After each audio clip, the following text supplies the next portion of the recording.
السلام عليكم ورحمة الله وبركاته. إن الحمد لله خالق الإنس والجان، والصلاة والسلام على النبي الأدنان وعلى آله وصحبه ومن تبعهم بإحسان إلى يوم الأشر والنشور والميزان، أما بعد، فأعوذ بالله من الشيطان الرجيم. بسم الله الرحمن الرحيم. والشمس وضحاها والقمر إذا تلاها والنهار إذا جلاها والليل إذا يغشاها والسماء وما بناها والأرض وما طحاها ونفس وما سواها فألهمها فجورها وتقواها قد أفلح من زكاها وقد خاب من دساها.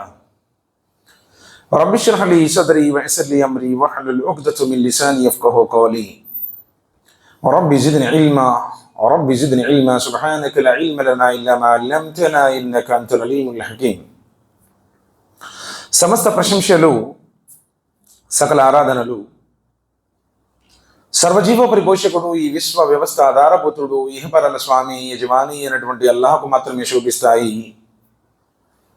అల్లాహ్ సుబ్హానహు వ తఆలా మానవుల మార్గదర్శకత్వం కోసం ఈ ప్రపంచంలో ప్రవహింపజేసినటువంటి దైవ ప్రవక్తలందరిపై, ప్రత్యేకించి చివరి ప్రవక్త కారుణ్యమూర్తి, హృదయాల విజేత, మానవ మహోదయులు, జగద్గురువు, జీవజల అమృతమైన కౌశల్ని పంచేవారు, ప్రళయ దినం రోజున సిఫారసు చేసేవారు, స్వర్గద్వారాలను తెరిచేవారు, స్వర్గంలో అందరికంటే ముందు ప్రవేశించేవారు, అత్యున్నతమైనటువంటి మకామి మహమూద్ని అలంకరించేవారు, ఆఖరి ప్రవక్త ముహమ్మద్ రసూలుల్లాహ్ సల్లల్లాహు అలైహి వసల్లం వారిపై అల్లాహ్ సుబ్హానహు వ తఆలా అమితమైన శుభాలు, శ్రేయాలు, అనంతమైనటువంటి దరుదులను అల్లాహ్ తబారక వ తఆలా కురిపించుగాక.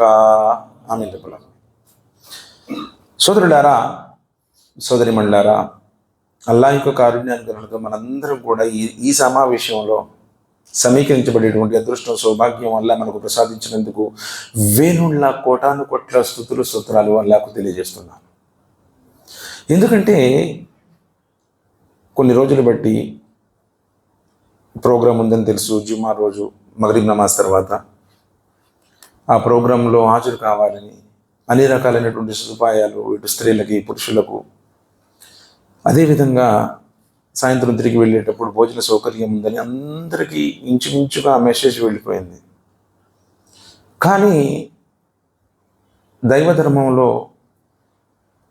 ధర్మం కోసం అడుగులు వేయటం కానీ, ఆ ఇస్తిమాలో పాల్గొనటం కానీ ఈరోజు సమాజంలో చాలా వాటికి ఒక నిరుత్సాహము, అనాసక్తత, ఆసక్తి లేకపోవడం సమాజంలో మనం చూస్తూ ఉన్నాం. తప్పిదం ఎవరిది అనేటువంటిది పక్కన పెట్టినట్టయితే సమాజంలోనే నేడు భక్తి అనేటువంటిది చాలా వాటికి తగ్గుముఖం పట్టింది అంటే ఆశ్చర్యపోనవసరం లేదు. మరి అలాంటి ఈనాటి పరిస్థితులు అత్యంత దారుణంగా, దయనీయంగా, విపరీతంగా మనిషిని పాపం వైపు ప్రేరేపిస్తూ నరకం వైపు తీసుకుని వెళుతూ ఉన్నాయి. అల్లాహ్ సుబ్హానహు వ తఆలా జీవితాన్ని ప్రసాదించాడు, అమూల్యమైనది. ఒక్కసారి పోతే తిరిగి రాదు. ఎంతోమంది పోతూ ఉన్నారు. మనం కూడా ఒకరోజు ఈ ప్రపంచాన్ని వెళ్ళిపోవాల్సిన వాళ్ళమే. అయితే మరి సత్యాన్ని గ్రహించేటువంటి మనస్సు కూడా ఈరోజు మనుషుల నుండి దూరం అయిపోయింది. కారణం, మనిషి జీవోత్సవం అయ్యాడు. ముర్దా దిల్. ఆజ్ మన టాపిక్ జో హే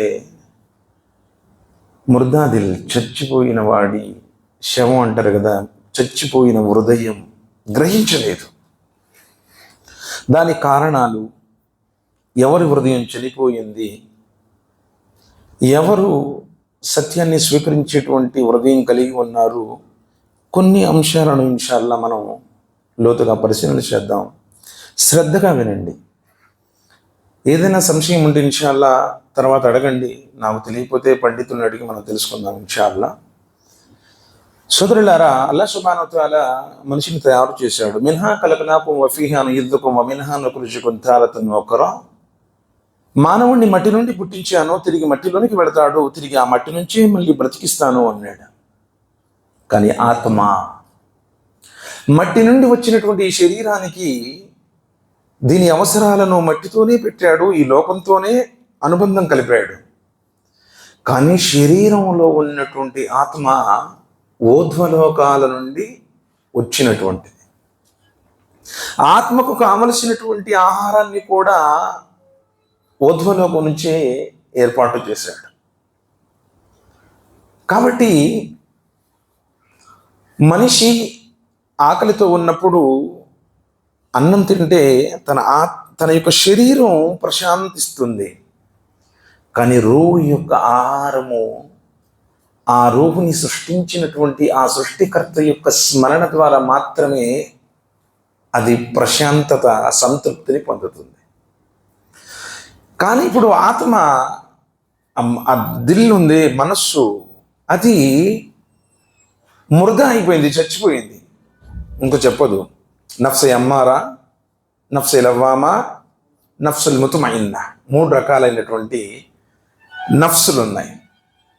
సరే రండి పరిశీలన చేద్దాం. అల్లాహ్ సుబ్హానహు వ తఆలా సూరతుల్ షమ్స్లో ఏమంటున్నాడంటే, వశంసి వదుహాహా వల్ కమరి ఇజా తలాహా వన్నహారి ఇజా జల్లాహా వల్లైలి ఇజా యగ్షాహా వసమాయి వమా బనాహా వల్అర్ది వమా తహాహా. సూర్యుని సాక్షి, దాని ప్రకాశం సాక్షి, సూర్యుడిని వెంబడిస్తూ వచ్చేటువంటి ఆ పగటి సాక్షి, చంద్రుడు సాక్షి, చంద్రుని యొక్క ఆ జాబిలి సాక్షి, ఆకాశము సాక్షి, దాని అద్భుత నిర్మాణము సాక్షి, భూమి సాక్షి, దాని సుగమనం చేసిన వాని సాక్షి,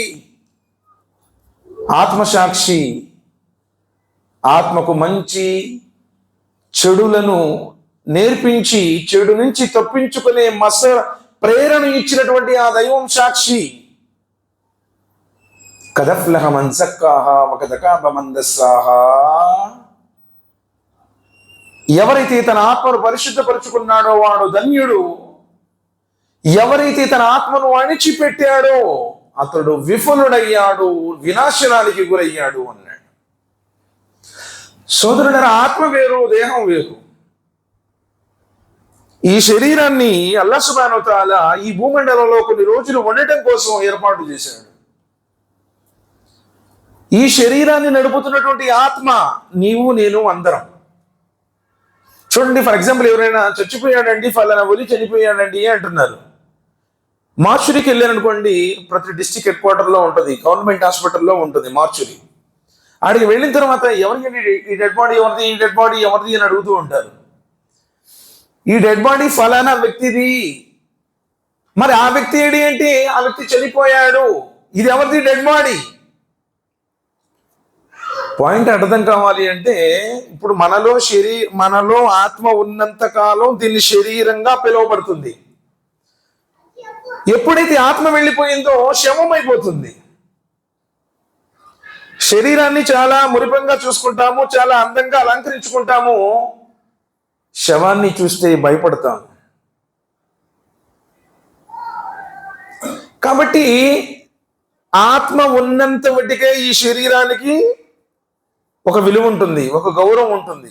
ఎప్పుడైనా మనం రావటం లేట్ అయిందంటే ఇంటి నుంచి ఫోన్ వస్తుంది, ఎక్కడున్నారు, ఎంతసేపట్లో వస్తారు, భోజనం చేశారా, ఇక్కడ చేస్తారా అని మన కోసం ఎదురు చూసినటువంటి మన కుటుంబ సభ్యులు ఎప్పుడైతే మన ప్రాణం పోయిందో మనల్ని తీసుకుని వెళ్ళి పారేసేటందుకోసం ఎదురు చూస్తూ ఉంటారు. పోయినాడు ఎటు పోయాడమ్మా, ఏడిస్తే తిరిగి వస్తాడా, నువ్వు ఏడవబాక, ఏడిస్తే పిల్లలు భయపడతారు. పైగా ఏడవటం కూడా ఆ దీర్ఘాలు తీసి రాగాలతో గుండెలు బాదుకుంటూ జుట్టులు వేసుకుని అవి ఏడ్చేటువంటి విధానాన్ని కూడా నబీ కరీం సల్లల్లాహు అలైహి వసల్లం వారు తీవ్రంగా మనా చేసి ఉన్నారు. కాబట్టి చాలా వాటికి అయిపోయింది, గుంట తవ్వారా, గుడ్డ తీసుకొచ్చారా, నిన్ను పంపించేటువంటి ఏర్పాట్లు. ఎందుకు? ఆత్మ వెళ్ళిపోయిన తర్వాత ఈ శరీరానికి విలువే లేదు, ఈ శరీరానికి విలువే లేదు. కాబట్టి ఈ శరీరం వెళ్ళిపోవాల్సిందే, మట్టిలో మట్టి అయిపోవాల్సిందే, కాటి మట్టిలో కుళ్ళిపోవాల్సిందే. ఎంత అందంగా చూసుకున్నావో ఈ శరీరాన్ని ఏ విధంగా నువ్వు సుఖంగా ఉంచాలనుకున్నావో, ఎలాంటి హరాం పనులైనా చేసి, ఒకరి హక్కును కొల్లగొట్టి, ఒకరిని ఇబ్బంది గురి చేసి, ఒకరిని నష్టపరిచి, ఏ శరీరాన్ని అయితే నువ్వు ఆనందపరచాలనుకున్నావో ఆ శరీరం ఒక రోజున మట్టిలో మట్టి అయిపోతుంది. శాశ్వతమైనటువంటి ఆ సమాధి శిక్షకు లోనవుతుంది. ఓకేనా? మరి ఇప్పుడు ఆత్మ గురించి అల్లాహ్ సుబ్హానహు వ తఆలా ఇక్కడ చెప్తున్నాడు. వనఫ్సిన్ వమా సవ్వాహా ఫఅల్హమహా ఫుజూరహా వతక్వాహా. ఆత్మను సృష్టించిన వాని సాక్షి. ఈ శరీరంలో తల్లి గర్భంలో 120 రోజున అల్లాహ్ సుబ్హానహు వ తఆలా ఒక దూతను పంపించి, ఆ దూత ద్వారా మన ఆత్మను ఈ శరీరంలోనికి ప్రవేశించిన తర్వాత శరీరంలో చలనం వస్తుంది. అందుకనే స్కానింగ్ కూడా అప్పుడే చెప్పగలుగుతాడు అనమాట, ఎలా ఉంది పరిస్థితి, ఎలా ఉంది అనేటువంటిది. ఆత్మ వస్తేనే శరీరానికి విలువ. ఈ ఆత్మ శరీరం కలిస్తేనే మానవుడయ్యాడు.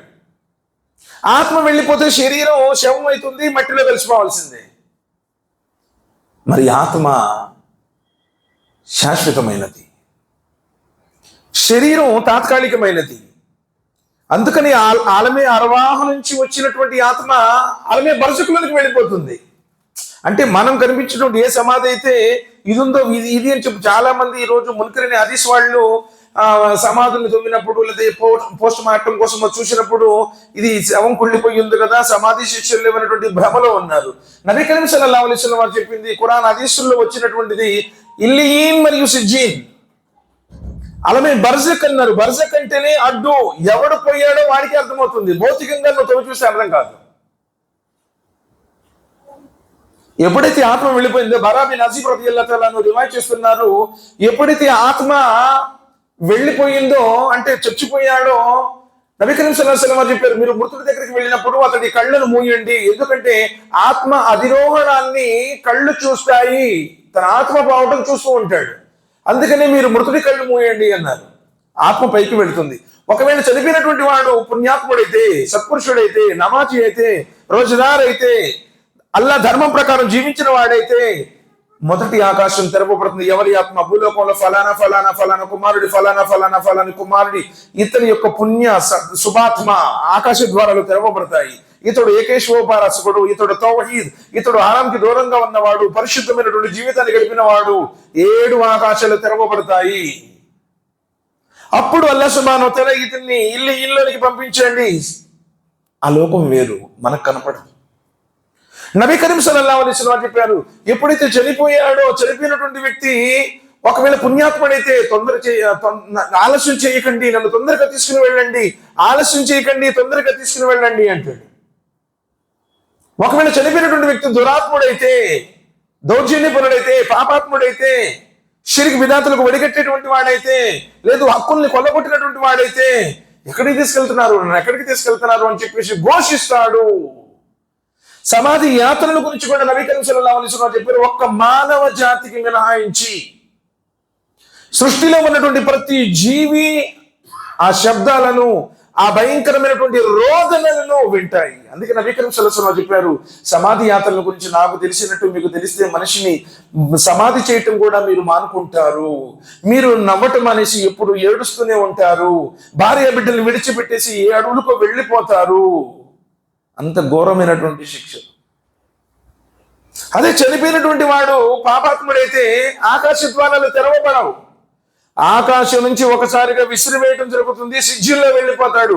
అది అలమే బర్జక్, అడ్డు, లోకము, తెర. ఇది మనకు అర్థం కాదు అన్నారు. చనిపోయిన తర్వాత అర్థమవుతుంది. మృత్యుదూతను చూస్తాడు, ప్రతి మనిషి చూస్తాడు, అర్థమైంది.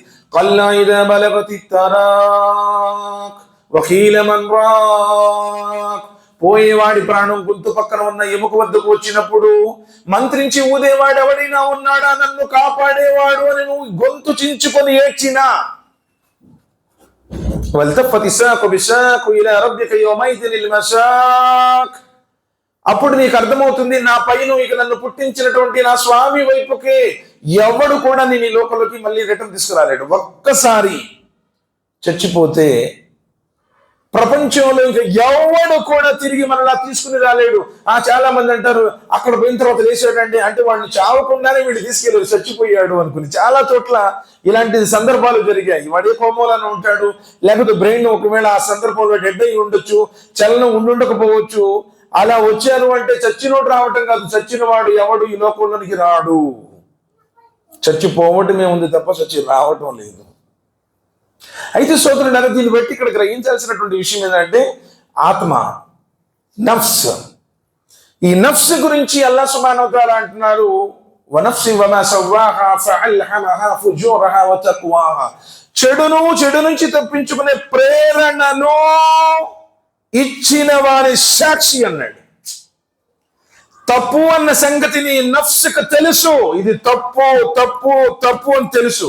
దొంగతనం చేసేవాడికి దొంగతనం తప్పు అని తెలుసు, వ్యభిచారం చేసేవాడికి వ్యభిచారం తప్పు అని తెలుసు, హత్య చేసేటువంటి వాడికి హత్య తప్పు అని తెలుసు. తప్పు చేసేవాడికి తెలుసు, ఎందుకంటే వాడి ఆత్మకు తెలుసు, వాడి నఫ్సు చెబుతుంది. కానీ కదఫ్లహ మన్ జక్కాహా, అలా చెడు నుంచి ఎవరైతే తప్పించుకుని ఆత్మను పరిశుద్ధపరుచుకున్నాడో, ఆ నఫ్స్ని అల్హమ్దులిల్లా ఉన్నతంగా ఉంచాడో వాడు ధన్యుడు, సఫలీకృతుడయ్యాడు అన్నాడు. సఫలీకృతుడయ్యాడు. ఒక దగాన మందసహా, ఎవడు తన ఆత్మను వంచుకున్నాడో, ఎవడు తన ఆత్మను బిగించాడో నష్టపరుచుకున్నవాడయ్యాడు, విఫలుడయ్యాడు అన్నాడు. సోదరులారా గ్రహించండి, ఇక్కడ ఈ ముర్దాదిల్ గురించి మొహమ్మద్ బిన్ వాసి అంటున్నారు, ఎవడి హృదయం చచ్చిపోయింది అని చెప్పి ఎలా తెలుస్తుంది? అందరం బాగానే ఉన్నాయి ఇప్పుడు అంటే ఇందులో పనిచేసే కేటగిరీస్ సపరేట్గా ఉంటాయి. ఇప్పుడు చెప్పుకున్నాం కదా ముందుగానే, నఫ్సే అమ్మారా. నఫ్సే అమ్మారా అంటే నీ మనసు ఎప్పుడు చెడు వైపు ప్రేరేపిస్తుంది. నఫ్సే లవ్వామా అంటే ఆ చెడు గురించి నీకు ఇండికేషన్ ఇస్తూ ఉంటుంది. తప్పు చేస్తున్నావు జాగ్రత్త, చెడుకు పాల్పడుతున్నావు జాగ్రత్త అని చెప్తుంది. నఫ్సుల్ ముత్మయిన్నా ఉంది, సంతృప్తి చెందినటువంటి మనసు ఎన్నటికు చెడు వైపు చూడదు, అది అల్లాహ్ యొక్క ఆదేశం ప్రకారం ఉంటుంది. ఇప్పుడు నఫ్సే అమ్మారా, నఫ్సే లవ్వామా గురించి కొన్ని విషయాలను మనం పరిశీలన చేద్దాం. ఎవరి నఫ్సు చచ్చిపోయింది అంటే ఇమాం మొహమ్మద్ బిన్ వాసి రహిమహుల్లా అంటున్నారు, అతడు పాపం మీద పాపం చేస్తూ ఉంటాడు. పాపం చేయడం ప్రతి మానవుడి యొక్క సహజమైనటువంటి గుణం. ఆ పాపం చేసిన తర్వాత ఎవరైతే రియలైజ్ అయ్యాడో, నేను తప్పు చేశాను, నా వల్ల పొరపాటు జరిగింది, అల్లా నన్ను క్షమించు అని తిరిగిన వాడు ధన్యుడు. కానీ పాపం మీద పాపం చేస్తూనే ఉంటాడు. కారణం ఏంటంటే వాడి మనసు చచ్చిపోయింది అని అర్థం. చూడండి, ఇప్పుడు మీరు ఎప్పుడైనా టాప్ అండ్ బళ్ళు ఎక్కారనుకోండి, కార్లు ముందు సీట్ బెల్ట్ పెట్టుకోమని చెప్పేసి ఒక ఇండికేషన్ వస్తుంది. దానికి ఒక టైం పీరియడ్ పెడతాడు, 1 minute 1.5 minute పెడతాడు. కార్ ఎక్కిన కాడి నుంచి లేదు టింగ్ టింగ్ టింగ్ అని చెప్పేసి సౌండ్ వస్తూనే ఉంటుంది. ఎందుకు తెలుసా? ఒరే నువ్వు బెల్ట్ పెట్టుకో, స్పీడ్ వెళ్తే కొడితే బెలూన్స్ ఓపెన్ అయితే నువ్వు బతుకుతావు, లేకపోతే నువ్వు చస్తావు, పెట్టుకో పెట్టుకో పెట్టుకో అని చెప్పింది. దాని టైం ఉంటుంది కదా, ఆ టైం దాకా చెప్పింది. ఆ టైం అయిపోయిన దాకా నువ్వు చెప్పలేదు అనుకో, నువ్వు పెట్టుకోలేదు అనుకో, ఇంక చెప్పదు. సత్యం నాకు ఎందుకు నేను చెప్పేసి. నబీ కరీం సల్లల్లాహు అలైహి వసల్లం చెప్పారు, హృదయం కూడా తెల్లని ఒక వస్త్రం లాంటిది. ఎప్పుడైతే నువ్వు పాపానికి ఒడిగట్టావో, అవిధేయతకు ఒడిగట్టావో, సున్నతుకు విరుద్ధంగా జీవిస్తున్నావో, ఆ తెల్లటి వస్త్రం మీద ఒక నల్లటి మచ్చ పడుతుంది. మచ్చపడగానే చెప్తుంది, ఇండికేషన్ ఇస్తుంది. చూడండి, ఎప్పుడైనా మీరు ఫస్ట్ సారి ఒక తప్పు చేసేవాడు, ఫర్ ఎగ్జాంపుల్ స్మోక్ చేసేవాడే అనుకుందాం, ఎవరికి తెలియకుండా భయ్ ఇట్లంటాడు, ఎవరికి తెలియకుండా ఉందా అని అడుగుతాడు. అవునా కాదా? ఎవరికి తెలియకుండా అది తీసుకుని పోయి ఎక్కడో వాట్సాప్కి పోయి ఎక్కడో వెళ్ళి ఎవరు చూడకుండా గప్ప గప్ప గప్ప 4 పీకులు పీకేసి బయటకు వచ్చి మూత వాష్ చేసుకొని శుభ్రంగా పొక్కిలించుకొని ఇంట్లో భార్యకి తెలియకూడదు, ఎందుకంటే తిట్టింది, వాళ్ళ నాన్నకి తెలియకూడదు, తంతాడు, చాలా భయం ఉంటుంది. మళ్ళీ ఏమీ తెలియని అమాయకుల్లాగా ఉన్నాడు అంటే అప్పుడు నఫ్సే లవ్వామా ఉంది వాడిలో. నఫ్సే అమ్మారాతో చెడు చేశాడు అంటే వాడి మనస్సు చెడుని ప్రేరేపించింది. ఇక చిన్న చిన్నగా ఎక్కడి దాకా వస్తాడంటే మసీదులోకి వచ్చిన కొంచెం సేపు ఆపేస్తాడు, మసీదు గేట్ దిగాడంటే డైరెక్ట్ గా తీసేసి బజెట్లో కూర్చొని అసలు పైనుంచి కిందకి అసలు ఇంట్లో కూర్చున్నాడంటే నడి మంచం మీద కూర్చుని వాళ్ళ నాన్న ఉంటాడు, కట్టుకున్న భార్య ఉంటుంది, కడుపున పుట్టిన బిడ్డలు ఉంటారు, వాళ్ళ దగ్గర నుంచి ఒకవేళ అవసరమైతే అగ్గిపెట్టి తెప్పిస్తుంటాడు, ముక్కుల నుంచి తెప్పిస్తుంటాడు, నోట్లో సుడులు తిప్పుతుంటాడు, ఇక కింద నుంచి కూడా తెప్పిస్తాడు మహానుభావుడు. అంటే అర్థం ఏంటంటే వాడి మనసు అప్పటికి చచ్చిపోయింది, ఇక చెప్పదు. స్టార్టింగ్ ఏం చేశాడు, ఎవరికి తెలియకుండా ఉందా లేదా అని చెప్పేసి బయటికి వెళ్ళి మళ్ళీ వచ్చి మూత వాష్ చేసుకొని శుభ్రంగా నీటితో పుక్కులించుకొని ఎవరికి ఎందుకు అప్పటికి వాడి మనస్సు చెబుతూ ఉంది, వాడి మనస్సు చెబుతూ ఉంది. అంటే వాడు బ్రతికున్నాడు అని అర్థం, ఇండికేషన్ ఇస్తుంది. వాడు ఎప్పుడైతే బహిరంగంగా చేస్తున్నాడో వాడు జీవోత్సవం చచ్చిపోయింది అన్నాడు ఆత్మార్థం. ఎప్పుడైనా తొలిసారి తప్పు చేసినప్పుడు వాడి ఆత్మ ఘోషిస్తుంది, నువ్వు తప్పు చేసావు. చెప్పలేదనుకోండి, వినలేదనుకోండి, చెప్పడం మానేసింది. ఇప్పుడు మనకి సీట్ బెల్ట్ కూడా ఇండికేషన్ ఆపిస్తుంది కదా, ప్రతిదానికి కూడా అల్లాహ్ సుబ్హానహు వ తఆలా అలా పెట్టాడు. ఎవడైనా సరే తొలిసారి తప్పు చేసేటప్పుడు భయంతోనో ఏదో ఒక రకమైనటువంటి ఆలోచనతోనో పొరపాట్లోనో అజ్ఞానంలోనో చేస్తాడు.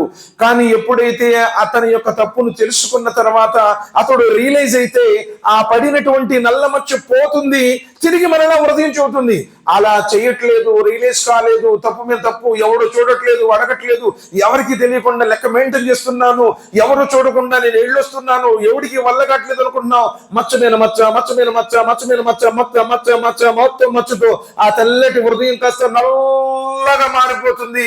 ఇక వాడు సంతోషంగా ఉంటాడు. పాపం చేసినా కానీ చూసావా జాతకం ఏమై అంటాడు, అస్తగ్ఫిరుల్లాహ్ నౌజుబిల్లాహి మిన్ జాలిక్. ఆడికి వెళ్ళొస్తున్నానండి, నేను అక్కడ తిరుగుతున్నాను తెలియదు, ఇంకది గర్వంతో చూతాడు, ఒక అహంకారంతో చూతాడు, అది గొప్పతనం అనుకుంటాడు. అంటే హృదయం తెలుసా, వాడు జీవోత్సవం అని అర్థం. ఇంకా వాడి హృదయం చెప్పదు. తొలిసారి అబద్ధం ఆడాడు అనుకోండి, మనిషి ఆటోమేటిక్గా భయం వేసేటమ్మ అబద్ధం ఆడని ఎవరైనా చూస్తారేమో, ఎవరైనా కనుక్కుంటారేమో చెప్పేసి ఎవరు కనుక్కోవాలి, రెండోసారి చెప్తాడు, మూడోసారి చెప్తాడు. ఇక వాడికి అబద్ధం చెప్పడం అలవాటైపోతుంది. వాడికి ఇక అబద్ధం చెప్పానన్నటువంటి స్పృహ కూడా ఉండదు. వీడి హృదయం చచ్చిపోయింది అని గుర్తుంచుకోవాలి.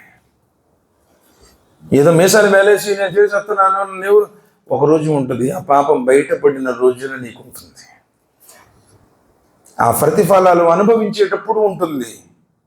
కాబట్టి ఇక్కడ గ్రహించాల్సినటువంటి విషయం ఏంటంటే, ఎవరైతే పాపం మీద పాపం చేస్తున్నాడో వాడి హృదయం చచ్చిపోయింది అని అర్థం. ఇక వాడికి ఎన్నటికి కూడా ఖురాన్ హదీస్ వాడి గుండెలను కదిలించదు. అల్లాహ్ యొక్క భీతి వాడికి రాదు. టెంపరవరీగా అంతే వస్తున్నాను అనుకుంటాడు, కానీ వాడి హృదయం అయితే గ్రహించడం లేదు, వాడి హృదయం చచ్చిపోయింది. తర్వాత మొహమ్మద్ బిన్ వాసి రహిమహుల్లాహ్ అంటున్నారు, ఆ హృదయం చచ్చిపోయిన వాడు పరస్త్రీలను చూస్తూ ఉంటాడు అన్నారు. చూసి పరస్త్రీ 24 గంటలు అదేపించి వాడికి. అల్లాహ్ సుబ్హానహు వ తఆలా ఖురాన్ గ్రంథంలో ఎన్నో చెప్పాడు, విశ్వసించినటువంటి ఓ ప్రజలారా, అల్లాహ్ను నమ్మినటువంటి ఎలా దాసులారా, మీ చూపులను కాపాడుకోండి, మీ మర్మాంగాలను రక్షించుకోండి, మీ చూపులను పరిరక్షించుకోండి, చూపులను కిందకు దించుకోండి. ఎన్ని హదీసులున్నాయో తెలుసా? నబీ కరీం సల్లల్లాహు అలైహి వసల్లం చెప్పారు, ఒకవేళ మీరు బజార్లో నడవాల్సినటువంటి అవసరం వచ్చినప్పుడు కూడా మీ చూపులను కంట్రోల్లో పెట్టుకోండి, ఎక్కడి వాటికి అవసరమో అక్కడికి చూడండి. ఇంట్లో లోన గదిలో ఏదన్నా అవకాశం ఉంటే ఎక్కడి నుంచో ఎక్కడికో చూస్తాడు. అస్తగ్ఫిరుల్లాహ్. ఎవడి హృదయం చచ్చిపోయిందో, ఒకవేళ నువ్వు ఫిజికల్ గా చూడలేదు అనుకుందాం, బజార్లో ఈ రోజు నువ్వు ఫోన్లో ఏం చూస్తున్నావో నీ హృదయం చెప్పి, నీ హృదయానికి తెలుసు చచ్చిపోయినట్టే. అక్కడ కూడా పరాయి స్త్రీనే కదా. పరాయి స్త్రీలను చూసేవాడి హృదయం చచ్చిపోయింది. ఎస్, ఎందుకు? నబీ సల్లల్లాహు అలైహి వసల్లం చెప్పారు, తొలిసారి చూపు నీదే. ఎందుకంటే తల్లిని చూస్తావు, నీ చెల్లిని చూస్తావు, కానీ ఏదైతే రెండోసారి కామపు చూపు ఉందో ఆ చూపు నీది కాదు, శైతాన్ది. కాబట్టి రెండోసారి వారి వైపు చూడకు అన్నారు నబీ కరీం సల్లల్లాహు అలైహి వసల్లం. ఆయిషా రదియల్లాహు తఆలా అన్హాతో నబీ సల్లల్లాహు అలైహి వసల్లం ఒకసారి ఇంట్లో ఉన్నారు మదీనాలో. ఒక వ్యక్తి వచ్చి నబీ కరీం సల్లల్లాహు అలైహి వసల్లం ఉన్న ఆ ఇంట్లోనికి తలుపు దగ్గరికి వచ్చి తలుపు సందులో ఒక రంధ్రం ఉంటే ఆ రంధ్రం నుంచి చూస్తున్నారు. ఆ వచ్చిన వ్యక్తి ఆ తలుపు రంధ్రంలోంచి చూస్తూ ఉన్నాడు. నబీ కరీం సల్లల్లాహు అలైహి వసల్లం వారు ఏమన్నారు తెలుసా? ఆయిషా రదియల్లాహు తఆలా అన్హా, ఆయిషా, ఒకవేళ ఇప్పుడు నా మనసుకి ఎలా ఉందంటే, ఇప్పుడు ఆ రంధ్రం నుంచి ఒక బాణాన్ని గుచ్చి అతడి కంటిని పొడిచిన ఆ కన్ను ఒకవేళ కారిపోయినా సరే, ప్రళయ దినం రోజున అల్లాహ్ సుబ్హానహు వ తఆలా దాని గురించి నన్ను అడగడు అన్నారు. ఎవరినన్నా ఒక మాట అంటే ఆ మాట గురించి లెక్క అడుగుతారని చెప్పారు నబీ కరీం సల్లల్లాహు అలైహి వసల్లం. ఒక నీటి బిందువు గురించి కూడా లెక్క చెప్పాలని చెప్పారు నబీ కరీం సల్లల్లాహు అలైహి వసల్లం. కానీ ఎవడైతే తన ఇంటిలోకి రంధ్రం నుంచి దొంగతనంగా చూస్తున్నాడో, ఆ కంటిని పొడిచిన, ఆ కన్ను కారిపోయిన ప్రళయ దినం రోజున దాని గురించి అల్లాహ్ సుబ్హానహు వ తఆలా అడగడు అంటే అది ఎంత ఘోరమైన పాపం. నీ ఇంట్లో నీ భార్యను కానీ, నీ చెల్లిని కానీ, నీ తల్లిని కానీ ఎవరైనా చూస్తే నీ మనసు ఒప్పుకుంటుందా? మరి ఈరోజు ఎలా చూస్తున్నాను? ఎంతవరకు ఉంటుంది నీ కంట్రోల్? నీ చూపు ఎంతవరకు కంట్రోల్ ఉంటుంది? నిజంగా తక్వాపరుడు పరాయి స్త్రీలను చూడాడు. నబీ కరీం సల్లల్లాహు అలైహి వసల్లం వారి దగ్గరికి ఒక వ్యక్తి వచ్చాడు. ఓ ప్రవక్త, అంతే బాగుంది, దైవ ధర్మం అంతా నాకు చాలా నచ్చింది, మీరు అనుమతిస్తే నేను అన్నింటినీ పాటిస్తాను, కానీ పరాయి స్త్రీల మీద ఉన్నటువంటి కోరిక ఉంది, అది నాకు తగ్గటం లేదు, దాని విషయంలో నాకు మినహాయింపు ఇవ్వండి అన్నారు. పెద్ద పెద్ద సహాబాలు అన్నారు. అందరూ కూడా ఆగ్రహానికి గురయ్యారు. ఏ ప్రవక్తను ఎలాంటి ప్రశ్న అడుగుతున్నాడు అని. నబీ కరీం సల్లల్లాహు అలైహి వసల్లం చెప్పారు, అనుమతి ఇచ్చారు. ఆ వ్యక్తి వెళ్తున్నాడయ్యా, ఎవరైనా సరే మరి నువ్వు చెప్పేటువంటి ఆ పనే, నువ్వు చేయాలనుకున్నటువంటి ఆ కార్యమే ఇంట్లో నీ కుటుంబ సభ్యులతో చేస్తే నువ్వేం చేస్తావు? ప్రవక్త తట్టుకోలేదు. చెల్లితో, తల్లితో అడిగారు నబీ కరీం సల్లల్లాహు అలైహి వసల్లం, పోనీ ఎవరైనా నీ భార్యతో చేస్తే అంగీకరించలేను దైవ ప్రవక్త, మరి నువ్వు ఎవరితోనైతే చేయాలనుకుంటున్నావో, ఏ పరాయి స్త్రీలతో నువ్వు కోరికను తీర్చుకోవాలనుకుంటున్నావో వారు కూడా ఒకరికి తల్లి, ఒకరికి చెల్లి, ఒకరికి భార్య అవుతారు. మరి వాళ్ళనే తట్టుకోగలుగుతారు? రివాయతులు ఏమొస్తుంది తెలుసా? ఆ సహాబీ చచ్చిపోయిందాక పరాయి స్త్రీ వైపు కన్నెత్తి కూడా చూడలేదు. ఆయన అలానే లోకాన్ని వీడాడు. మరి నువ్వు నమాజ్ చదువుతున్నానంటున్నావు, టోపీ పెట్టుకుంటున్నానన్నావు, నేను గుండెల మీద చేయగడతానంటున్నావు, నీ ఫోన్ హిస్టరీలో ఏముందో తెలియదా? నువ్వు డిలీట్ చేసిన ఆయన దగ్గర హిస్టరీ సేఫ్గా ఉండదా? అందుకని ఈరోజు మతి మరిపి ఎందుకు వస్తుందో తెలుసా? పాపం చూసేవాడికి జ్ఞాపకం ఉండదు. ఏ కన్నైతే పాపం చూస్తుందో ఆ హృదయంలో దైవ ధర్మం నిగూఢమై ఉండదు, వెళ్ళిపోతుంది. అందుకని పరాయి స్త్రీలను చూసేవాడి యొక్క హృదయం చచ్చిపోయింది, అంతే.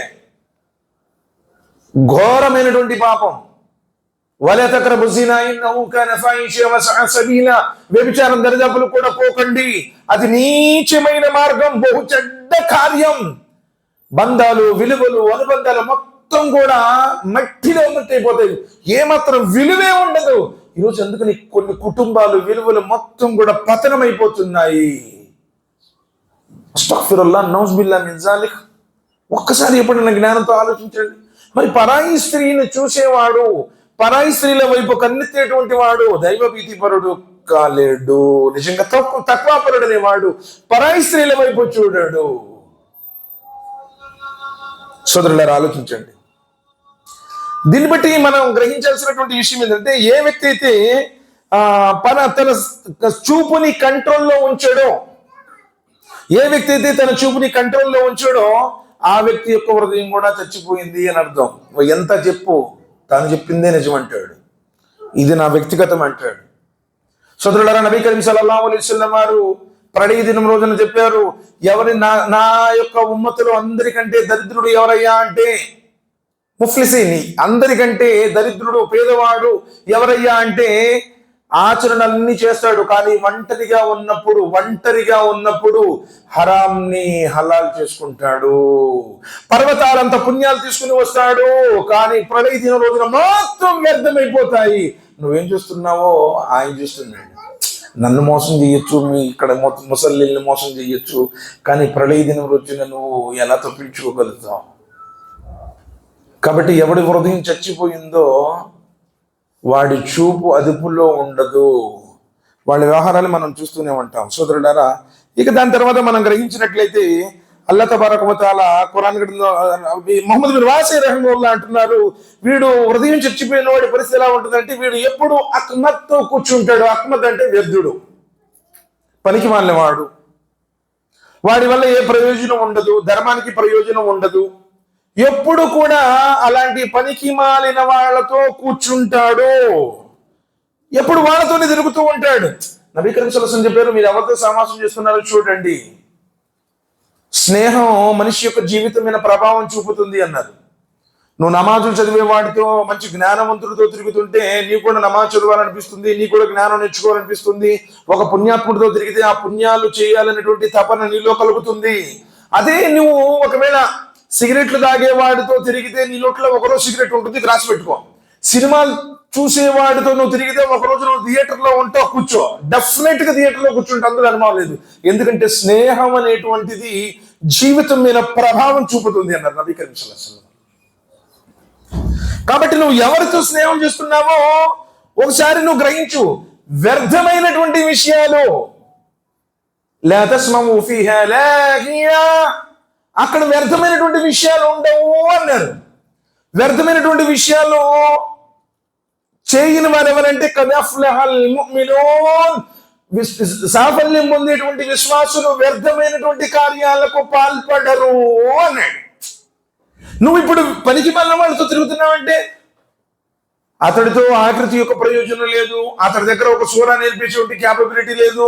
ఎప్పుడు చూసిన సినిమాల గురించి చెబుతుంటాడు, ఎప్పుడు చూసిన పాపాల గురించి చెబుతుంటాడు, ఎప్పుడు చూసిన రాజకీయాల గురించి చెబుతుంటాడు, వాళ్ళ గురించి చెబుతుంటాడు, వీళ్ళ గురించి చెబుతుంటాడు. అలాంటి వాడితో తిరుగుతున్నావు, నీకు కూడా నరాల్లో అయ్యే ఎక్కుతుంది. కాబట్టి స్నేహం చేస్తే మంచివాడెవడు, నమాజీ వారెవరు, పవిత్రుడెవరు, పరిశుద్ధుడెవరు? నబీ కరీం సల్లల్లాహు అలైహి వసల్లం వారు ఉదాహరణ ఇస్తూ కూడా చెప్పారు కదా, ఎవరైతే మంచి వాడితో స్నేహం చేస్తున్నాడంటే వాడు ఆ కస్తూరి అమ్మేవాడితో, అత్తర్ అమ్మేవాడితో చేసినట్టు. నువ్వు కొనకపోయినా కనీసం పక్కనుండి తీసినప్పుడల్లా కొంచెం వాసనను చూసుకుంటున్నాడు. సువాసన వల్ల చాలా లాభం ఉండు. నబీ కరీం సల్లల్లాహు అలైహి వసల్లం వారు సువాసనని ఎప్పుడు కూడా పూసుకునేటువంటి వాళ్ళు. ఎందుకంటే సైంటిఫికల్ గా కూడా పర్ఫ్యూమ్స్ అనేటువంటివి బ్రెయిన్ ఫంక్షన్స్ మీద మంచి యాక్షన్స్ ఇస్తాయి అన్నమాట. ఒక సువాసన అనేటువంటిది మనిషిని, అతడి యొక్క ఆలోచనల్ని చాలా మంచిగా చేస్తాయి. కాబట్టి మంచివాడితో స్నేహం చేస్తే నీకు మంచి అలవాట్లు అబ్బుతాయి. చెడ్డవాడితో స్నేహం చేస్తే ఆ చెడు కూడా నీకు చెడ్డ కనిపించదు, అలవాటైపోతుంది. చూస్తాడు మాలో అదే కదా, ఇప్పుడు పెద్ద ఉంది, చేసుకోదు, కొంచెం బలహీనత అని చెప్పి అడ్జస్ట్మెంట్ అయిపోతుంది. ఫస్ట్లో స్టార్టింగ్లో అబ్బాయి తాగబాగా వాసన వస్తుంది అంటాడు, కొన్నాళ్ళు కొంచెం దూరంగా ఉండంటాడు, కొన్నాళ్ళ తర్వాత ఆటోమేటిక్గా నాకు కూడా ఒకటి అంటాడు. యథార్థం జరిగింది అది. ఇస్లాం ప్రతి ఒక్క విషయాన్ని ప్రబోధించింది సోదరులారా. కాబట్టి నువ్వు ఎవరితో సహవాసం చేస్తున్నావో వాళ్ళ గురించి ఆలోచించుకోవాలి. అంటే సజీవమైనటువంటి మనసున్నవాడు, నఫ్సుల్ ముతమయిన్నా ఉన్నటువంటి వాడు వ్యర్థులతో తిరగడు, వ్యర్థులతో కూర్చోడు అన్నారు. తర్వాత నాలుగోది, బడాయిలు చెప్పుకోవడం, పాపాలు చెప్పుకునే సమావేశాల్లో కూర్చుంటాడు. ఎక్కడ కూర్చున్నా సరే భాయ్ క్యా సంస్థే హై అంటాడు. ఏమనుకుంటున్నా, మస్జిద్ మేరా హై, మదర్సా మయీచ్ పరిమిషో, మయీచ్ పోనా కరించో, కోయి మీరే చేసలే పహలే మయీచ్ కరించో, అస్తగ్ఫిరుల్లాహ్. లేచిన కాడి నుంచి నలుగురు కూర్చున్నారంటే అక్కడ ఈ రోజుల్లో ఇవి తక్కువ. ఒకప్పుడు రాజుల యొక్క పరిపాలనా కాలంలో అచ్చంగా పొగడటానికి పెట్టుకునే వాళ్ళు ఒక బ్యాచ్ అనమాట. బడాయిలు చెప్పేది వాళ్ళ డ్యూటీ ఏంటంటే, వాళ్ళకి జీతాలు ఇచ్చేది ఏంటంటే పొగడటానికి. అలాంటి పొగడ్తలు, బడాయిలు చెప్పుకునేటువంటి వాళ్ళ సమావేశాలలో కూర్చొని కొంచెం సేపు అక్కడ బడాయి చెప్పుకోవాలి. అక్కడ పాపాలు ఎక్కడైతే సమావేశమైతే నిజంగా పాపాలు, అలాంటి సమావేశాలు ఆ సమావేశంలో జరుగుతాయి, ఈ బజార్లలోనే జరుగుతాయి. నువ్వు ఎక్కువ సమయాన్ని ఎక్కడ కేటాయిస్తున్నావు? నబీ కరీం సల్లల్లాహు అలైహి వసల్లం చెప్పారు, ఈ ప్రపంచంలో అన్నిటికంటే ఎక్కువ నీచమైనది, దరిద్రమైనది, హేయమైనది బజారు. మరి ఆ బజారులో నువ్వు ఎంతసేపు కూర్చుంటున్నావు? ప్రపంచంలో అన్నిటికంటే శ్రేష్టమైనది, పవిత్రమైనది, పరిశుద్ధమైనది, పాపాలను క్షమించేటువంటి స్థలం అల్హమ్దులిల్లాహ్ మస్జిద్. ఈ మస్జిద్లోనేమో అలా వచ్చి ఇలా వెళ్ళిపోతాడు, ఎక్కువసేపు ఉండడు. ఎందుకు? ఇక్కడ పాపం గురించి ఉండదు, ఇక్కడ రాజకీయం గురించి ఉండదు, ఇక్కడ సినిమా గురించి ఉండదు, ఇక్కడ ఏ విధమైనటువంటి అల్లర్లు ఉండవు, ఏ విధమైనటువంటి డాంబికాలు ఉండవు. అందుకని శైతాన్ ఏం చేస్తాడు, ఎక్కువగా ఇక్కడ మస్జిద్లో ఉండకూడదు, వెళ్ళిపో. సలాం తిరిగాడా, సలాం ఇందాక జుమాలో సలాం తిరిగామో లేదో సగం ఖాళీ అయిపోయింది. అవును, అబ్దుర్రహ్మాన్ బిన్ సాబిర్ రహిమహుల్లా ఏమంటున్నారంటే, ఒక మునాఫిక్ అయినటువంటి వ్యక్తి ఎలా మసీదులో ఉంటాడంటే పంజరంలో బంధించిన శిలకలాగా ఉంటాడు. ఎప్పుడైతే ఓపెన్ చేసామో తుర్రును పారిపోయింది. కానీ ఒక మోమినైనటువంటి వాడు ఎలా ఉంటాడంటే, నీళ్లలో చేప ఎలా ఆహ్లాదకరంగా ఆనందంగా తిరుగుతూ ఉంటుందో, ఒక మోమిన్ మస్జిద్లో అలా సంతోషంగా ఉంటాడు. అసలు మసీదులో ఎప్పుడు సమయం కేటాయిస్తున్నాం? గురువుగారులు ఉండారే, నాకు కొంచెం రాదండి, మరి ఇన్ని సంవత్సరాల్లో మీకు సూర్య ఫాతిహా రాలేదంటే, ఎప్పుడైనా కూర్చొని గురువుగారు మరి నాకు సూర్య ఫాతిహా రాదంటే దాని అర్థం నేర్పించండి, అత్తయ్యతో అర్థం నాకు నేర్పించండి. ఏమన్నా ఇందాక మిమ్మల్ని సూర్య ఫాతిహా అని అడిగాను కాబట్టి 2-3 చెప్పారు ఎట్టాను. అదే అత్తయ్యతో అడిగితే ఎంతమంది చెప్తారు? చేతులు ఎత్తండి. ఎత్తరు. ఎంతవరకు మనం మన విశ్వాస స్థాయిని దిగదార్చుకున్నామో ఒకసారి ఆలోచించండి.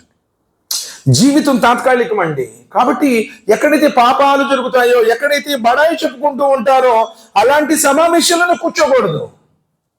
వైబాదుర్ రహ్మానిల్లదీన యంషూన అలల్ అర్ది హౌనా వైదా కాతబహుల్ జాహిలూన కాలు సలామా. వారు ఎలాంటి వారంటే ఇబాదుర్ రహ్మాన్, అల్లా యొక్క దాసులు.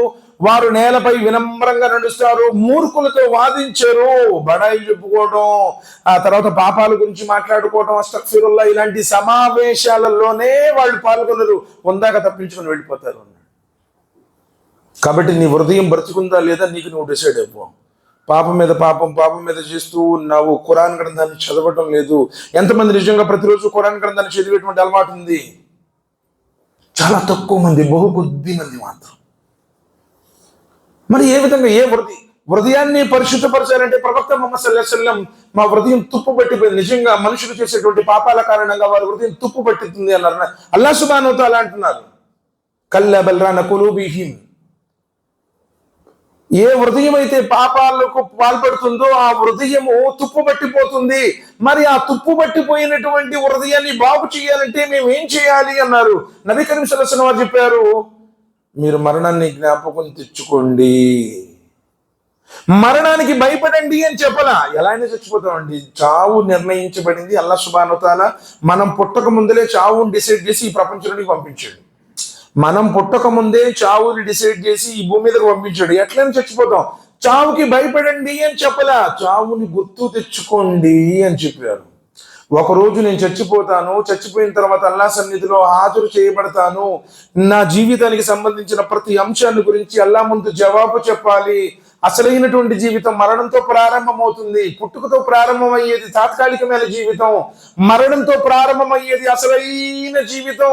ఒక్కసారి మరణం తర్వాత జీవితం ప్రారంభమైతే ఆ జీవితానికి అంతమే లేదు. యుగ యుగాలు యుగ యుగాలు యుగ యుగాలు ఆరణి అగ్ని, భయంకరమైనటువంటి వేదనతో కూడినటువంటి అగ్నిగుండమైనా కావాలి, సుఖ సౌఖ్యాలు నిలమైనటువంటి శాశ్వతమైనటువంటి స్వర్గమైనా కావాలి. దేనికి నువ్వు ప్రాధాన్యత ఇస్తావు? దేనికి నువ్వు ప్రాధాన్యత ఇస్తావు? సోదరులారా, ఆలోచించండి. మన పాపాలు మన్నించబడాలి, పుణ్యాలు ప్రసాదించబడాలి, వారి అంతస్తులు పెరగాలి అంటే అది అబూ హురైరా రదియల్లాహు అన్హు రివాయత్ చేస్తున్నారు. నబీ కరీం సల్లల్లాహు అలైహి వసల్లం ఈ విధంగా చెప్పారని, ఎవరైతే చేయవలసిన విధంగా చక్కగా వుజూ చేస్తారో, ఎవరికి వాళ్ళు ఆలోచించండి, వుజూ నువ్వు ఎలా చేస్తున్నావు? ఆచరణాత్మకంగా చెప్తున్నారు. నబీ కరీం సల్లల్లాహు చెప్పారు, పాపాలు క్షమించబడతాయి, పుణ్యాలు ప్రసాదించబడతాయి, వారి యొక్క అంతస్తులు పెంచబడతాయి.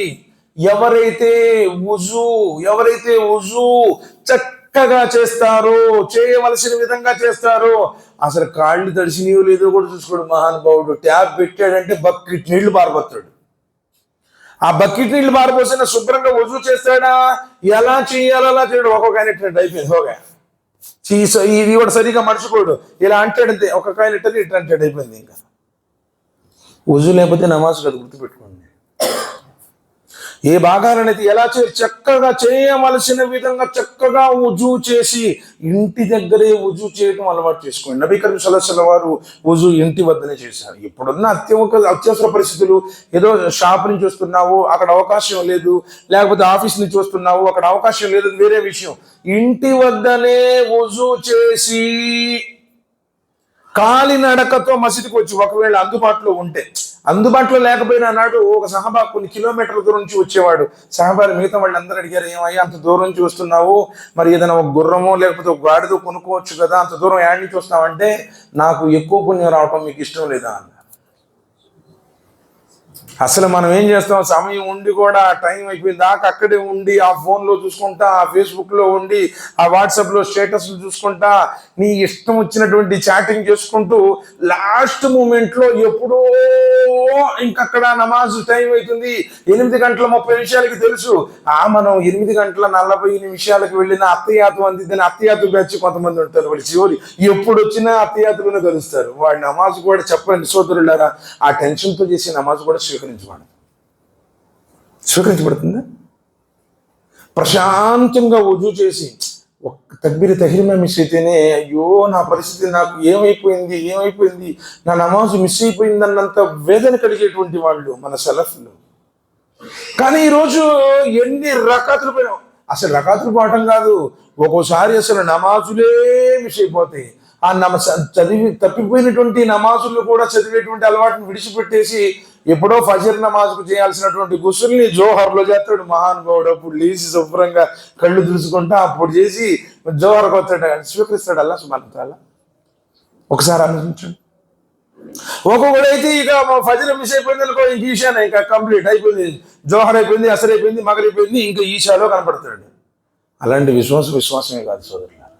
అఖీముస్సలా నమాజును స్థాపించమన్నాడు. కష్టమైన, నష్టమైన, చీకటైనా, చలైనా, అతి భయంకరమైనటువంటి వేడిని ఎండలోనైనా సరే, ఏదో ఎప్పుడో ఒకసారి కొంచెం నిద్ర లేవటం వేరే విషయం లేదు, స్నానం చేయటం కొంచెం లేట్ అయింది, ఎప్పుడో ఒక వారంలో లేదు నెలలో 1-2 నమాజులు ఫజర్ మిస్ అవుతుంది అంటే వేరే విషయం. కానీ ఫజర్ నమాజులు వారాలు చదవట్లేదు అంటే అతను మునాఫిక్, రాసి పెట్టుకోండి.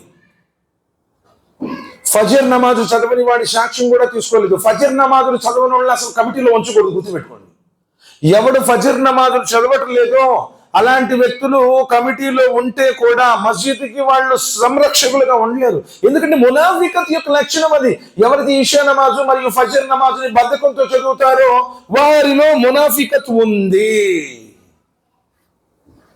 అలాంటి వాళ్ళు మరి ఏ సాక్ష్యం ఇస్తారు, ఏ విధంగా చేస్తారు?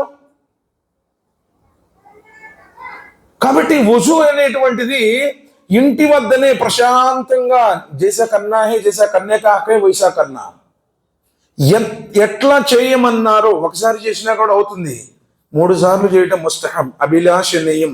ప్రశాంతంగా చేతుల మధ్య రుద్ది ఎక్కడ బట్టి కడగమన్నారో మణికట్లు కానీ మోచేతులు బట్టి కానీ. ఉమర్ బిన్ ఖత్తాబ్ రలియల్లాహు తఆలా అన్హు అయితే ఇక్కడ దాకా అడిగేవారు. సహాబాలు అడిగారు, ఏంటి అంత అడుగుతున్నావు అంటే, ప్రళయ దినం రోజున నా మెరుపు అక్కడ దాకా రావాలని నేను కోరుకుంటున్నాను. సుబ్హానల్లాహ్. అసలు ఇక్కడ దాకా ఒకవేళ మహానుభావుడు ఇక్కడ దాకా అడిగేస్తాడు, ఓకే ఇది నీ నమాజ్ కాదు. వజూ తొందరపడి చేసేవాడిది, వజూ సరిగా చేయని వాడిది నమాజ్ కాదు. మరి ఆయన ఇక్కడ దాకా ఎందుకు? ప్రళయ దినం రోజున ఏ భాగాలైతే వజూ చేయబడ్డాయో అవి దేదీప్యమానంగా ప్రకాశించబడతాయి అన్నారు. చేతులతో జరిగినటువంటి పాపాలు రాలిపోతాయి. నీళ్లు ఎలా గోళ్ల నుండి రాలిపోతాయో ఈ చేతుల ద్వారా జరిగినటువంటి చిన్న పాపాలు మొత్తం అలా రాలిపోతాయి. ఇలా రాలిపోయినప్పుడు ఇటు ద్వారా జరిగిన చిన్న పాపాలు రాలిపోతాయి. వుజు పాపాలకు పరిహారము. మరి ఆ వుజు నువ్వు ప్రశాంతంగా చేయట్లేదు అంటే మరి నీకు ఏ విధంగా పరిహారం జరుగుతుంది? వుజు ఎలా చేయాలో ఖచ్చితంగా అలా చేయాలి. కాలినడకతో చెప్పుకుని కదా, ఆఖరి టైం కాకుండా అప్పుడు బండెక్కి కొడతాడు, ఎంతమైన వస్తాడో తెలియదు, మధ్యలో వస్తాడో ఏదో పోతాడో కూడా అర్థం కాదు. అలా టెన్షన్తో వచ్చేటువంటిది నమాజ్ కాదు. నమాజులో నా కంటి చెలవు ఉంది అన్నారు, నమాజు ప్రశాంతత అన్నారు, నమాజులో సాటిస్ఫాక్షన్ ఉంది అన్నారు, నమాజులో ఆ సంతృప్తి ఉంది అన్నారు. నీకు నమాజులోనే ప్రశాంతత లేకపోతే నీ జీవితంలో ప్రశాంతత ఎక్కడి నుంచి వచ్చింది? అబద్ధం కదా. ఎవడైతే ప్రశాంతంగా నమాజు, ఒక్కొక్కళ్ళు టకా ఏం కొడతాడో తెలియదు. నేను 2 రకాతులు నమాజు తెలియదు, ఆయన 8 రకాతులు చదివాడు. నా పక్కన ఒక ఆయన కూర్చున్నాడు, 8 రకాతులు చదివాడు. అసలు ఏం చదివాడు, ఎలా చదువుతున్నారు అంటే అల్హమ్దుల్లా మనహజ్ ప్రకారం ఉండేవాళ్ళు వీళ్ళు కదా, బయట వాళ్ళ గురించి చెప్తున్నా నేను. వాళ్ళు ఏం చదువుతున్నారు, టకా నమాజు దొంగలు అన్నారు. అందుకే నబీ కరీం సల్లల్లాహు అలైహి వసల్లం వారు. కాబట్టి ప్రశాంతంగా వుజూ చేసి కాలినడకతో మస్జిద్కు వచ్చి మస్జిదులో ఒక నమాజు తర్వాత మరో నమాజు కోసం ఎదురు చూస్తూ ఉండమన్నారు. రంజాన్ మాట తీసేయండి, రంజాన్ మినహాయించి ఎప్పుడైనా నువ్వు మసీదుకు వచ్చిన తర్వాత జోహర్ నమాజ్ చదివి అసర్ నమాజ్ దాకా ఇప్పుడన్నా ఖాళీగా ఉన్నప్పుడు చదువుతున్నావు. ఉద్యోగంలో ఉన్నప్పుడు, నువ్వు పనిలో ఉన్నప్పుడు, లేకపోతే నువ్వు షాప్లో ఉన్నప్పుడు, ఆఫీసులో ఉన్నప్పుడు తీసేసాయి. ఖాళీగా ఉన్నప్పుడు మస్జిద్లో కూర్చుని ఒక నమాజ్ తర్వాత మరో నమాజు కోసం నేను ఇక్కడే ఉంటాను అని చెప్పి ఎప్పుడన్నా సంకల్పం చేసుకున్నావా? అదే రిబాతు రిబాతు రిబాతు అన్నారు నబీ కరీం సల్లల్లాహు అలైహి వసల్లం. సరిహద్దు మీద శత్రువు యొక్క భయం ఉన్నప్పుడు ఏ విధంగానైతే సిపాయి తాను రక్షణ కన్ను రెప్ప కూడా ముయ్యకుండా కాపలా కాస్తుంటాడో, ధర్మాన్ని అలా కాపాడిన వాడు నువ్వు. అప్పుడు నీ పాపాలు క్షమించబడతాయి, నీకు పుణ్యాలు ప్రసాదించబడతాయి, నీ అంతస్తులు పెంచబడతాయి అన్నారు నబీ కరీం సల్లల్లాహు అలైహి వసల్లం. సోదరులారా, ఎక్కడుంది ఈరోజు అసలు మసీదు యొక్క ప్రశాంతత, మసీదు యొక్క పవిత్రతను? మసీదులో ఒక చిత్తు పేపర్ తీయటం కూడా పుణ్యమే అన్నారు. అజాన్ కోసం ఎవరైతే నబీ కరీం సల్లల్లాహు అలైహి వసల్లం వారి కాలంలో ఎవరైతే అజాన్ ఇస్తారో, అజాన్ యొక్క ఈ ముఅజ్జిన్ యొక్క మెడ పొడుగ్గా ఉంటుంది అన్నారు. మనం ఏమన్నా క్యా చేయనా అజాబీ టైంకు తేలనే క్యా, ఈయన ఒక పెద్ద డాన్, ఈయనేమో వాళ్ళు వచ్చి బెదిరిస్తుంటాడు. మోజులు ఎప్పుడున్న పాపం 2 సెకండ్లు లేట్ అయింది అనుకో, ఎంత గోల్ చేస్తాడంటే దాని గురించి మీటింగ్ నీకు ఇవ్వాలని లేదా? మనం ఏంటో సాధారణంగా ఏందన్నా వచ్చింది అనుకోండి, మौलसा मेरा वास्ते दुआ करो जी, मौलसा मेरा बेटा का नाम ये है, मेरा बेटी का नाम ये है, ये परेशान में है, वो परेशान है, मौलसा तुम्हें दुआ करो, बुजुर्ग तुम्हें दुआ करो. హకీకత్లో వాళ్ళ దువా స్వీకరించబడిద్దో లేదో కూడా తెలియదు. కానీ నబీ కరీం సల్లల్లాహు అలైహి వసల్లం చెప్పారు, ఎవరైతే అజా ఇస్తారో, అజా ఎక్కడి దాకైతే వినపడుతుందో సృష్టిలో ఉన్న జీవరాశులు మొత్తం కూడా నీ గురించి దువా చేస్తాయి. వాటి దువా ఎప్పుడు రద్దు చేయబడదు. మరి అలా నీ కోసం దువా చేసేటువంటి ఆ అజాన్ కోసం ఎప్పుడన్నా మసీదుకు వచ్చి ఒక 5 నిమిషాలు ముందుగానే వచ్చి 2 రకాతులు చదువుకొని అజా నేను ఇస్తాను భయ్ నేను ముందు వచ్చాను. మా ఊళ్ళో అల్హమ్దులిల్లాహ్ అజా కోసం చాలా సార్లు వాదనలు జరుగుతున్నాయి. ఎప్పుడు వస్తాను నమాజ్కి? మసీదుకి ఎప్పుడు వస్తాను?